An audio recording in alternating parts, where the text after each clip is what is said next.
Okay, say hello. Okay, Hello. Say hello everyone. Hello everyone. Happy Diwali. Happy Diwali. Huh? Hello Happy friends. வணக்கம். இன்னைக்கு தீப்ஸ் தமிழ் கிச்சனில் நம்ம பார்க்க போகிறது ஸ்பெஷல் பிரேக்ஃபாஸ்ட் மெனு. ஸோ இந்த மெனுவில் வந்து நான் வெண்பொங்கல், அப்புறம் இட்லி, மெதுவடை, சாம்பார், சட்னி, அது மட்டும் இல்லாமல் சேமியா பாயாசமும் செய்ய போகிறேன். ஸோ இந்த பிரேக்ஃபாஸ்ட் மெனு வந்து திவாலி ஸ்பெஷலாக நான் போஸ்ட் பண்ணுறேங்க. ஸோ இந்த மெனுவில் வந்து நிறையா ஐட்டம்ஸ் இருக்கிறதுனால நீங்கள் எப்படி பிளான் பண்ணி ப்ரிப்பேர் பண்ணுறதுன்னு நம்ம பார்க்கலாம். ஸோ ஃப்ரெண்ட்ஸ், இந்த மெனுவில் வந்து நம்ம இட்லி செய்ய போகிறதுனால முதல் நாளே இட்லிக்கு தேவையான மாவை அரைச்சி அதை புளிக்க வச்சு ஃப்ரிட்ஜில் வச்சுக்கோங்க. ஸோ இந்த மெனு நீங்கள் செய்ய போகிற அன்னைக்கு காலையில் ஃபஸ்ட்டு வந்து துவரம் பருப்பை சாம்பாருக்காக ஊற வச்சுக்கோங்க. அதே சமயம் தேவையான அளவு புளியையும் ஊற வச்சுக்கோங்க. இன்னொரு பாத்திரம் தனியாக எடுத்து அதில் வந்து பொங்கலுக்கு தேவையான அளவு அரிசிப்பயிரையும் பச்சரிசியும் ஊற வச்சுட்டு இன்னொரு பாத்திரத்தில் வடைக்கு தேவையான அளவு உளுந்தையும் ஊற வச்சுக்கோங்க. ஸோ இந்த சேமியா பாயாசம் எப்படி செய்யணும்னு தெரிஞ்சுக்கணுன்னா கீழே இருக்க பிக்சரை கிளிக் பண்ணுங்கள். ஸோ நீங்கள் பாயாசம் செஞ்சு முடித்த உடனே அடுத்தது வந்து தேங்காய் சட்னி செஞ்சுக்கோங்க. தேங்காய் சட்னி எப்படி செய்யணும்னு உங்களுக்கு தெரியாதுன்னா கீழே இருக்க பிக்சரை கிளிக் பண்ணிங்கன்னா நீங்கள் அந்த வீடியோ ரெசிபியை பார்க்கலாம். ஸோ தேங்காய் சட்னி செஞ்சு முடித்த உடனே சாம்பாருக்கு தேவையான பருப்பை வந்து ப்ரெஷர் குக்கரில் போட்டு வேக வச்சுக்கோங்க.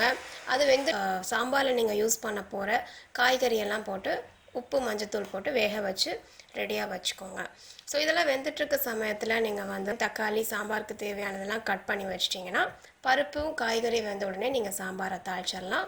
ஸோ இங்கே கீழே கொடுத்துருக்க பிக்சரை கிளிக் பண்ணிங்கன்னா நீங்கள் சாம்பார் எப்படி செய்கிறதுன்னு பார்க்கலாம். ஸோ இந்த சாம்பார் நீங்கள் ப்ரிப்பேர் பண்ண ஆரம்பிக்கிறதுக்கு முன்னாடி அதே ப்ரெஷர் குக்கரில் நம்ம பொங்கல் செய்கிறதுக்கு தேவையான பாசிப்பயிரையும் பச்சரிசியும் போட்டு வேக வச்சுருங்க. ஸோ அது வெந்துட்டுருக்க சமயத்தில் நீங்கள் வந்து சாம்பார் செஞ்சிடலாம். சாம்பார் செஞ்சு முடிச்ச உடனே உங்களுக்கு வந்து பொங்கலுக்கு தேவையான அரிசி பருப்பு வெந்திருக்கும்.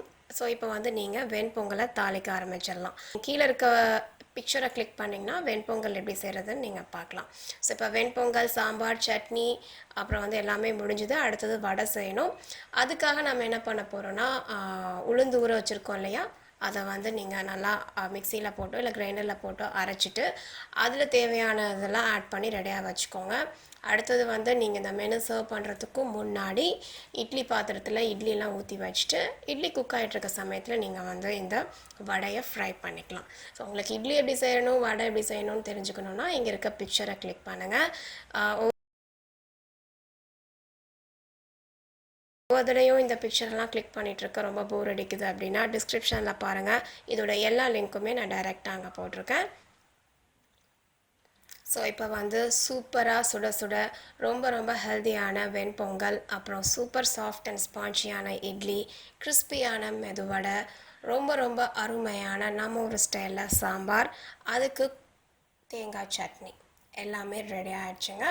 ஸோ தீபாவளி அப்படின்னாலே கண்டிப்பாக ஸ்வீட் இருக்கணும் இல்லையா? ஸோ என் பாயாசமும் ரெடியாக இருக்குது. சூப்பராக சுட சுட பொங்கல், இட்லி, வடை, சாம்பார், சட்னியோட சேமியா பாயாசம் ரெடி பண்ணியாச்சு. ஸோ இந்த தீபாவளிக்கு பிரேக்ஃபாஸ்ட்டுக்கு கண்டிப்பாக இந்த மெனு ட்ரை பண்ணி பாருங்கள். ஃபேமிலியோட தீபாவளியை சூப்பராக செலிப்ரேட் பண்ணுங்கள். இந்த வீடியோ உங்களுக்கு பிடிச்சிருந்தா மறக்காமல் லைக் பட்டனை கிளிக் பண்ணுங்கள். இன்னொரு இன்ட்ரெஸ்டிங்கான வீடியோ ரெசிபியோட உங்களை சந்திக்கிறேன். பாய்.